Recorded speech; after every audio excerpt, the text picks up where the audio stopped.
So YouTube recently added a new feature intended to improve the listening experience for most users, which is a good thing. Unfortunately, it ruins almost all of mine unless you disable it. It was originally only enabled on mobile, but now it's on desktop as well, and it's enabled by default. And luckily, it doesn't affect music videos, apart from a few that have slipped through the detection algorithm. But the good news is it's not intended to affect music videos, at least. So the idea of it is to help people listening in noisy environments where there's a lot of background noise and it can be hard to hear quiet details or annoying to get blasted by loud moments if you've cranked the level up. And as I say, that's generally a good idea. It's called dynamic range control. And for example, it's enabled by default on my podcast episodes that are uploaded to YouTube. And I have no problem with that. It's absolutely fine. But when I or someone else is trying to demonstrate to you detailed audio production techniques where you need to hear the real differences between them, especially if the loudness of those clips is an important part of the equation, or we're talking about dynamics processing like compression or limiting, it basically makes those videos useless. You just can't trust what you're hearing unless you disable this feature. So in this video, I'm going to demonstrate it to you and show you how to disable it if you would like to. And I'm going to start by doing a quick demonstration of this new feature in action using one of my own videos as an example. This is where I'm using my Loudness Penalty Studio application to preview some files with very different loudness levels. First of all, let's listen to it as I intended it to be, with the contrasts between the loud and the quieter masters accurately represented.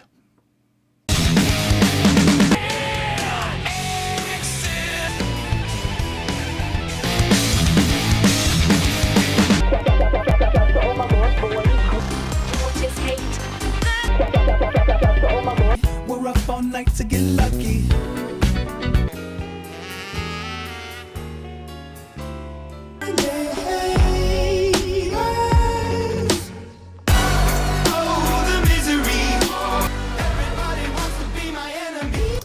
So you can hear and see there's huge dynamic contrast between these examples. We've got differences of 5, 6, 7, 8, 9 dBs between some of the clips and each other.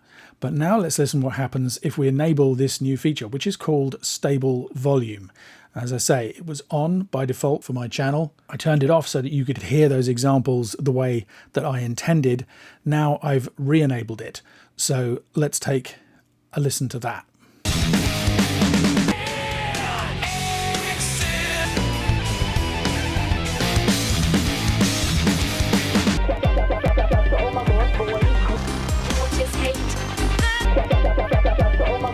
We're up all night to get lucky.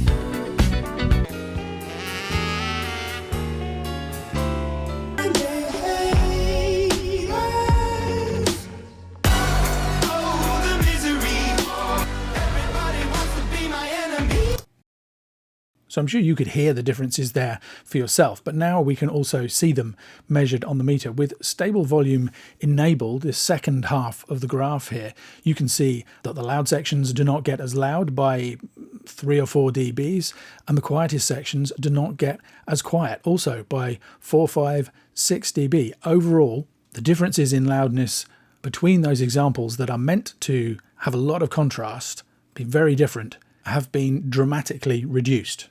Now, if you didn't hear that difference, it might be because you're watching this video with stable volume enabled. So my first suggestion would be to check that out and listen again to see whether you can then hear the difference. Hopefully the graph persuades you that there is one, but if you don't hear something that sounds as dramatic as what you're seeing, it's probably the stable volume feature in action, which of course is the whole reason I'm making this video.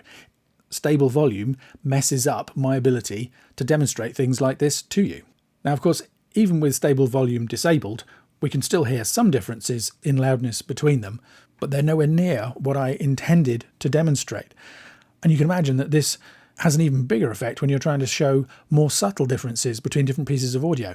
I think the thing that's even more concerning for people making audio production videos, and for anybody really who's putting a lot of care and attention into the sound design of their material, is how that level control is being achieved. The answer is that YouTube is using dynamic range compression. It's using a compressor. It's not a particularly sophisticated example, and when you listen to it in detail, it's adding plenty of unwanted artifacts and in some cases, unfortunately, distortion to the original music signal.